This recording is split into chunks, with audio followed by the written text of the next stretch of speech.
What is up guys, Andy here from the MTG Economist, bringing you guys the first new video on the channel. Conspiracy 2's release is just around the corner, and with so many high profile reprints and awesome new cards, it seems like you will make money by opening boxes of this set. Usually pack openings are never worth it, but is Conspiracy 2 an exception? Join me as we look at the expected value of a box of Conspiracy, take the crown, and determine whether boxes of this set are worth it to crack for value. Before we get into the expected value of the set, I want to get a few things about the set clear. Well, fairly obvious, Conspiracy 2's pack MSRP is $4, which is the normal pack price.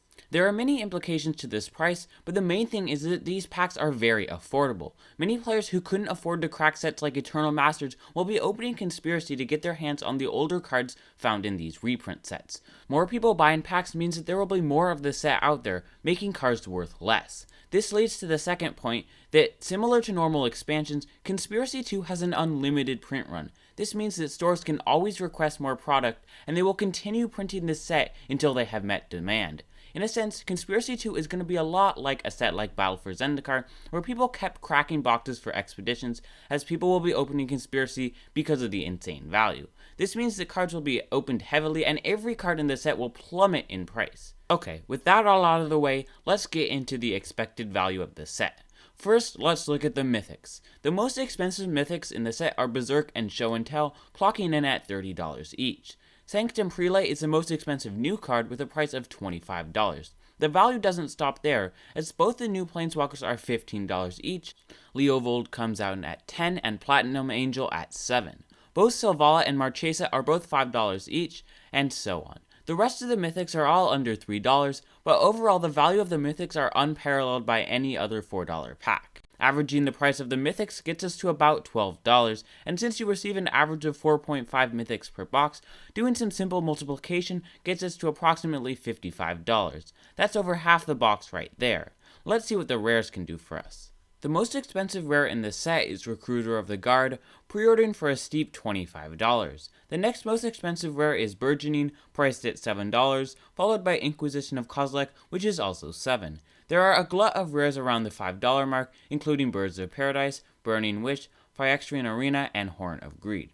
There are also a lot of rares that are slightly above bulk, ranging in price from $1 to $3. This includes Grenzo, Desertion, Exotic Orchard, Hallowed Burial, and many more. Of course, as with all sets these days, there are a lot of bulk rares. There are a whopping 24 true bulk rares, which are rares under $1 in Conspiracy Take the Crown, and that's not counting the ones that may become bulk after the massive opening of product. Overall, outside of Recruiter of the Guard, the rares aren't that great, but there still are a fair number of rares that are at least $5. After averaging the prices of all the rares, we get the average rare value to be about $2.10. Multiplying that by the number of expected rares, which is 31.5 in each box, we get a whopping $65 added to the box's EV. Adding that to the Mythic's expected value, and we get around $130, which is already more than a box's MSRP. Normally, you could stop looking for EV here, but in Conspiracy Take the Crown, there are a couple of other sources of significant value that could add value to your box. First, I want to look at the uncommons. Usually it's uncommon, see what I did there, to see uncommons add significant EV to a box, but there are some saucy reprints at that rarity in Conspiracy, so let's take a look at them. Ghostly Prison is by far the most expensive uncommon with a price tag of $6, so hitting one in any pack pays for the pack by itself. Two other popular modern reprints in the set include Serum Visions and Beast Within, both with a price tag of $3. There are also many other uncommons that are worth around $1 in this set, so keep your eyes open for cards like Explosive Vegetation and Juniper Order Ranger. I'm not going to add all the uncommons into the expected value, but since you average about 1.6 of each uncommon per box, just the top 3 uncommons add about $20 to the expected value. Wow! Another group of cards that could add value to the set are the Conspiracy cards. Each pack of Conspiracy Take the Crown will include one Conspiracy card, which can only be used in draft. The card can either be common, uncommon, rare, or mythic, with the rarity appearance rates similar to the flip cards of Innistrad blocks. While technically some of these are worth a few dollars, since these cards are only useful in cube, they will have very, very low demand. I'm not going to add these to the expected value because it's hard to find someone who would actually want these before these become permanent bulk rares. The last group of cards worth mentioning are the foils. I like to think of foils as icing on the cake, as the variance between boxes makes adding them to the EV foolish. Sure, every box has at least one foil rare, but most people will get one worth nothing, and only a few people will get lucky enough to have a rare that adds significant value. All in all, the total EV of a Conspiracy 2 box should be around $150. Considering boxes on average will cost you around $100, that's $50 profit right there. Right?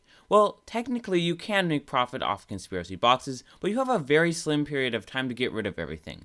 Remember, you haven't made any money until you sell the cards. If you want to sell everything immediately online, you have to take into account that you will have to undercut the other sellers, pay large fees, pay shipping, and of course you won't be able to sell any low ticket items. I believe if you take all of this into account, you will be barely making a profit at all, and it won't be really worth your effort. It's also worth mentioning that buying in a few weeks will not be profitable at all, because as long as the expected value is this high, people will continue to crack packs, further bringing down the prices of the cards.